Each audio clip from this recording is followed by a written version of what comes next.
నా పేరు పేటెడ్డి రాజారావు అలియాస్ వకీల్ సాబ్. నేను హైకోర్టు సీనియర్ న్యాయవాదిగా ప్రాక్టీస్ చేస్తున్నాను.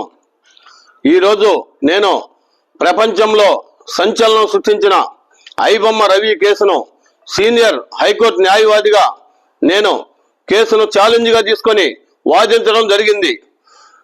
అంతేకాకుండా ఐబొమ్మ రవిని గౌరవ తెలంగాణ హైకోర్టు వారు కండిషన్ బెయిల్తో మంజూరు చేసిన ఈ విధంగా బెయిల్ను ప్రవేశపెట్టడం జరిగింది.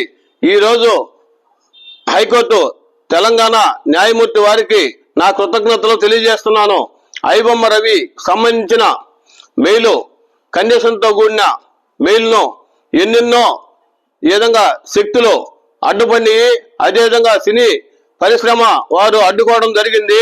వాటిని ఎదుర్కొని చట్టపరంగా న్యాయపరంగా న్యాయమూర్తి గారి ముందు నా వాదనలో గట్టిగా వినిపించి షరతులతో కూడిన బెయిల్ను హైకోర్టు వారు మంజూరు చేసే విధంగా నేను తెలియజేసి ఈ విధంగా నా వాదనను గట్టిగా వినిపించి బెయిల్ను మంజూరు చేయడం జరిగింది హైకోర్టు న్యాయమూర్తి వారు.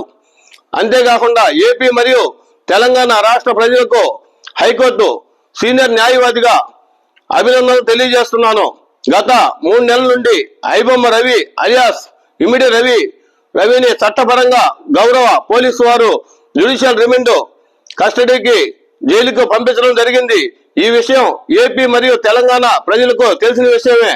గత 2 రోజుల క్రితం తెలంగాణ హైకోర్టులో ఐబొమ్మ రవికి గౌరవ కోర్టు వారు న్యాయమూర్తి వారు పలు కండిషన్లపై బెయిల్ మంజూరు చేసి రిలీజింగ్ షరతులతో కూడిన రిలీజింగ్ బెయిల్ను మంజూరు చేయడం జరిగింది. ఆ విషయం కూడా అందరూ తెలిసిన విషయమే.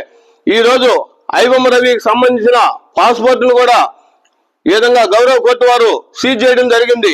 ఐబొమ్మ రవి దేశం దాటిపోకుండా ప్రతిరోజు సిసిఎస్ పోలీస్ స్టేషన్ లో సంతకం చేయాలి, కండిషన్ అతిక్రమించకూడదు అని చెప్పి ప్రతి వాయిదాకు గౌరవ కోర్టు వారి ముందు హాజరుపడాలి అని చెప్పి కండిషన్ తో కూడిన బెయిల్ ను మంజూరు చేసినారు.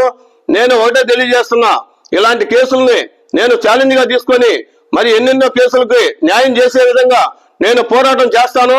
అదేవిధంగా పేదల పట్ల కూడా నేను కృషి చేసి వారందరికి కూడా న్యాయం చేస్తాను. ప్రతి ఒక్కరూ కూడా ఈ విధంగా నా నెంబరు 9490305209 ఈ నెంబర్ని సంప్రదించండి.